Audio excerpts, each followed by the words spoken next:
Coach. Thanks, Tony. You forgot to tell them to be very loud, too. Okay, so I think they figured that part out. we need them to be there and be packed and be loud.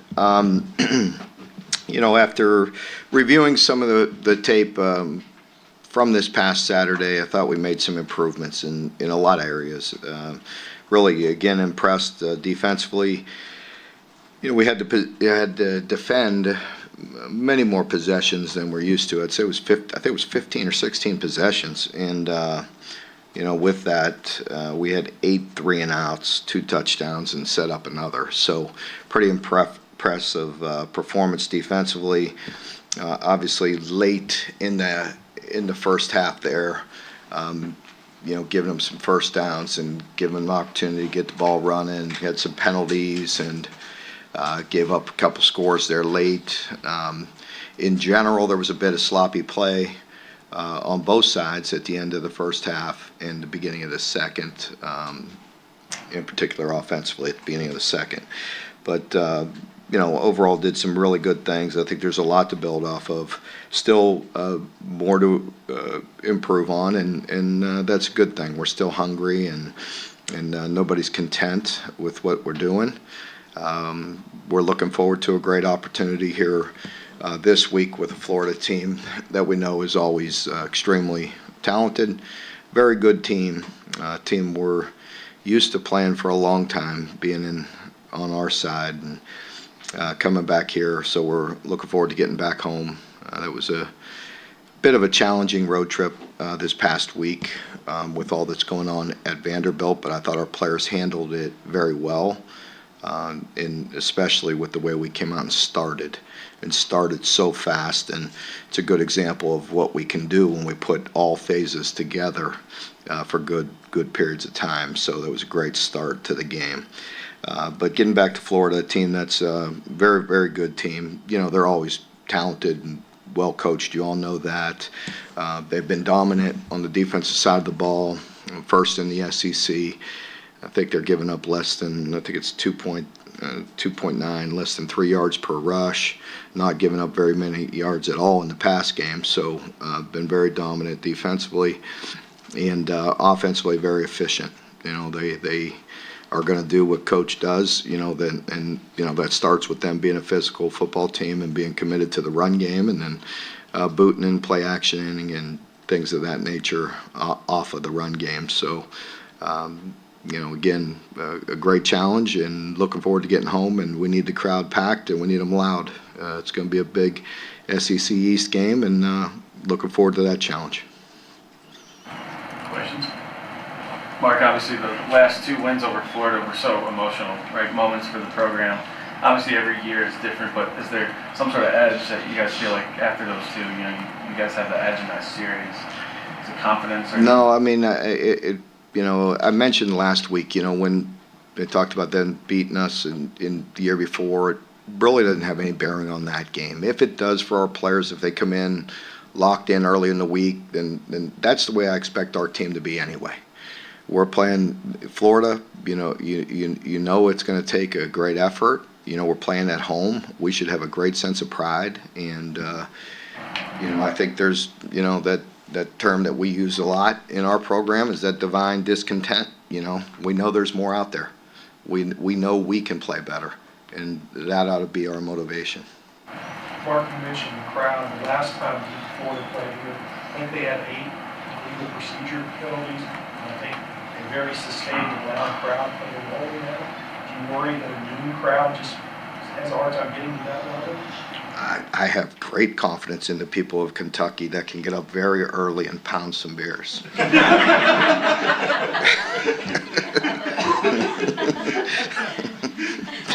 Why would you disrespect this great state and the great people of it? You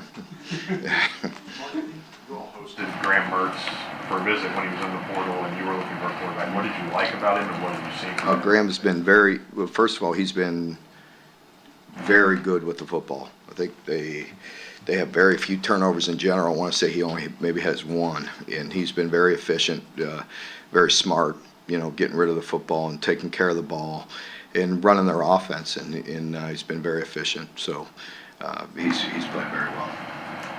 Mark, after looking at the tape, how did you think Eli and Jagger going back to center guard, how did that look? Really, Eli was really pretty stable. You know, we didn't have any snap issues, which was nice. He had, you know, we had one MA. I mean, with Eli, had one missed assignment, and Jagger needs to get some reps and get his feet on the ground. We still need to play better inside. We need to play better at guard. You know, and I thought Marcus Cox played a very good game. Not perfect, but he played a good game. We're playing better at right. We got to get playing better inside. What about Dylan Gray? How's he? He's done okay. Both he and Jagger had his moments. Again, they've done some good things. Both played different positions. You know, with Jagger playing center and Dylan, you know, playing a lot of tackle early in the season. They're playing inside out of well, they're playing different positions out of necessity, and both need to grow and continue to get reps. I have confidence in both of them, but we need to play better. Is Cam still same situation with Dorsey? Yeah, we'll see. I have no updates on him at this point. You mentioned after the game just the kind of consistency in the run game. Is there a diagnosis of that problem? Like, I feel like you can, you know the path forward at least, sir? More plays and more carries. I think it was 5.4 yards per carry again in that game. It's not horrible, you know, and there was some really effective runs in there. And so, you know, we were 6.1 per play again. It's not awful. You know, we were really rolling again late. We defensively put a lot of subs in and gave up a late drive, but in the fourth quarter, I mean, we were, you know, after we sputtered a little bit, we came out really fast, came out good. You know, had a few possessions in there that, of course, there were some miscues, and then in the fourth we were rolling good. I want to say we were 11 yards per play, and wish we could have kept on playing, you know, and got off the field. I wish that had been one of our 3 and outs late, you know, but we gave up a 14-play drive in the fourth, I want to say, defensively when we had a lot of subs in. This week you got that fast start that you were looking for. What do you think is the key to sustaining that for all 4 quarters? Just, you know, the way we execute. You know, we came out and executed, no miscues. We were clean. We were aggressive. We mixed things up well. We got the run game going. Had the explosive run for the touchdown was really good to see. Mark, what was it like at halftime when you give up 10 right before that break in the locker room? How was the mood with the coaches and the players? How did the team feel about that? Well, I think, you know, the team obviously was a little upset by that, but you know, as Coach White gathered the defense and told them just to, you know, get back and play ball and be confident, you know, and we can't just have the juice and the energy when things are going good. When things go bad, we got to refocus and you know, execute the defense. I think there was penalties in both of those drives, defensive penalties, if I'm not mistaken. That never helps, and so we got back to just focusing on us and executing. Mark, I think the stats show Oxley got 6 tackles. How do you grade that? Yeah, he did well. I think, you know, Ox felt, you know, going into the game, he had the tough penalty on him a year ago. You know that you know, I think he felt, you know, some responsibility. None of us even brought it up, but he brought it up to me. You know, and you know, even that play, like I told him, I mean, it was not malicious. You know what I mean? It was a penalty because the helmet popped off. I mean, it should be called, but it was very quick. You got it out of there. Helmet just came off. Unlucky, you know. But I think he felt, you know, like he didn't want to let down his teammates. He wanted to play well, and he did. Ronald Gaines is in on the depth chart. Do you have anything on that? Yeah, Ronald will be out. Looks like for the year. You know, so crazy, non-contact, pre-practice injury. So very flukish. The nice thing is we have a lot of depth there. We brought in Walker, who has been doing the short snaps. Did a good job with the long snaps. He's very, very good. And then we have Clay back as well to back him up. Mark, you said after the game that maybe more aggressive wasn't the correct way to describe the defense, getting more turnovers, but maybe there was a philosophical tweak there. Can you elaborate a little bit on what you meant by that? Well, I just think that, number one, we have some guys with some experience up front in particular, coming back that are being disruptive and putting pressure. That always starts there, when you're putting pressure on the quarterback and mixing things up. I mean, that helps. So you're seeing Maxwell, with the two great plays that he had. And it was also nice to see him. He had a penalty or two, but he responded. He came back and made big plays. That's what you have to do at that position. It's a tough position to play. You got to have a short memory. I also think he has a lot of confidence and a lot of juice and excitement, and is always ready to play. And he came back and made some really big plays for us. But I think, it's nice. I mean, that we have 8 takeaways on the year, which is, I want to say it's tied for first in the league, so that's been good to see. We've been able to get some takeaways, and we've got to continue to do that. And I like the fact that we had eight 3-and-outs, so that's hard to do. And, so they've been making plays. Florida, they seem to be pretty good at creating explosives on the ground. What kind of challenge is that for you guys, and how are they creating those?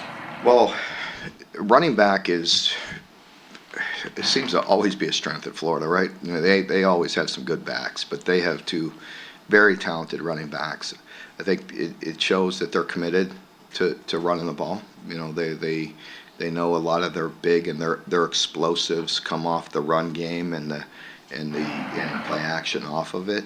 And so I think Coach Napier does a really nice job of being committed to that and staying with the run, and making you defend it.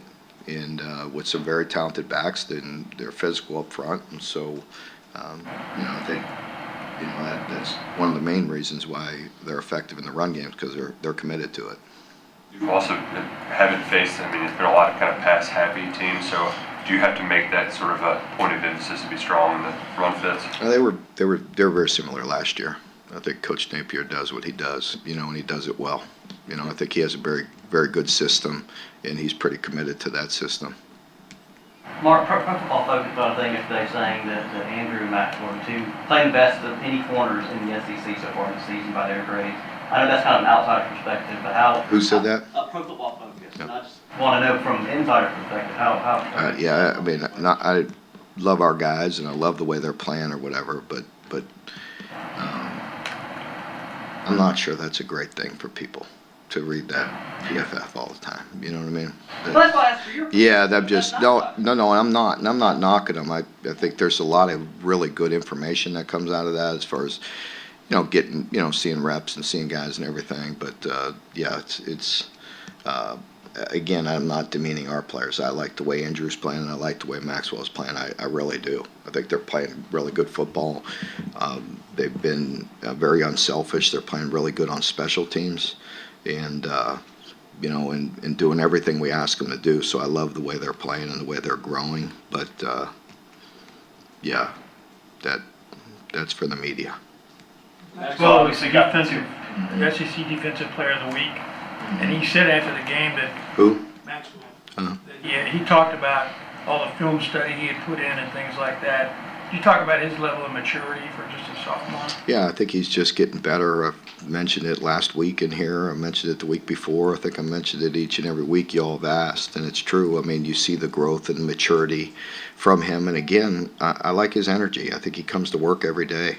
He has a great focus about him. He's excited to come to work, and you're starting to see some of that pay off. And we often talk about that, and not every player buys into it, but if you're constantly putting in the work and planting those seeds, and eventually you're gonna reap that harvest. Eventually you're gonna get something out of it, and if you just keep on grinding and working and growing, and I think he's a great example of that, because he's been working for several years. The 2 pick sixes, obviously, but his pass breakups, it seems like he's got a knack for finding the ball, and that PI.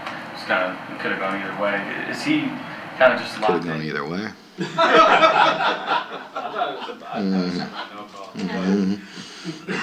Does he have a certain knack for the ball, I guess, that he's found? Yeah, I like how aggressive he's playing.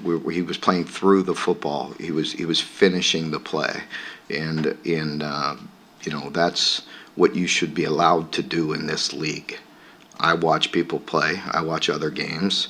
I watch elite defenders defend.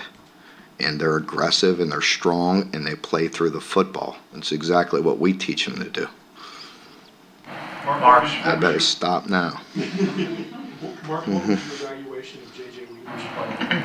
Yeah, I think JJ's did a good job. He's played a lot of snaps, gave us a lot of energy, played hard, and again, if he keeps on just putting his nose down and playing hard, good things are going to happen. Stats are going to happen. Big plays are going to happen. But disruptive. Our D line was disruptive. Mark, how'd you feel Jordan Robinson did on Saturday? Okay, needs some more reps. He's a little rusty. Needs to continue to get some reps and get some playing out there. Do you have any inclination if Caddis will be available Saturday? I do not. I feel I'm hopeful. Mark, with Devin, it looked like it was his best game from a deep ball perspective, hitting on some of those throws. How do you just gain consistency there? Is there still some missed throws and, just... Yeah, I think just continuing to work. I thought last week as a group, our offense, really worked hard, with the receivers and with him and getting on the same page and getting the timing down and really trying to be more precise and consistent. And at times that showed up this past week, and we're going to get better. We're going to continue to work and grow in that area. How big has this pocket presence been, just for helping the offensive line kind of navigate through some of those? I think it's always important. It's important with every quarterback. I mean, I was going to say college, but you better say the same thing in the NFL. You all watch it. You got to have a great awareness and be able to buy some time. But whether it's subtle movements in the pocket or whether it's knowing when to escape and keep the eyes down the field and create. I think that's one of the things that Graham, you were asking me about Mertz earlier. I think he does a really good job with that as well. He's very good at moving and being crafty in the pocket, buying time. He will escape and run for effective yards, but he really does a nice job of getting outside the pocket to throw the ball down the field as well. Pearsall had a pretty impressive catch on Saturday for Florida. How do you, I'm not coach against that, but do you think at least going up against guys like Shepard last week helped get the corners ready for? Well, you got to get record, but you're ready. But that catch in particular, you don't get ready for that. That was one heck of a throw and catch. Short, or relatively tight window to throw that in and to go up and make that grab and pull it down like that was very impressive. And take a big hit on top of it. So he's a very good player, impressive. Mark, you noted earlier just how good Florida's defense is. Last year they were nowhere near this good in terms of numbers. What have you maybe seen this biggest differences on film from last season to now? They're always they're always big and aggressive. They got some playmakers and they're just playing good as a unit. Mark, you had to deal with Dean and the post-touchdown penalty, and I think Vandy got into variance had a little bit. It looked like, is there a maturity issue at play here with these young guys because they're dealing with a lot? I don't know if there's I wouldn't. You used the word maturity. I didn't, but is that acceptable? Absolutely not. And Dane was the first one after the game to tell that to me and to tell me he wanted to address the team on that, which that shows maturity to me because that's unselfish or what he did was selfish and he knows it and he knows I did not tolerate that. I addressed it last week. I'll address it again. We are not going to be a selfish football team in any way, shape, or form, and he knows that. He handled it quickly. He knows that was unacceptable, and he took responsibility for it, and he apologized to his team immediately after the game for it. Anyone else? Any other questions? Thank you.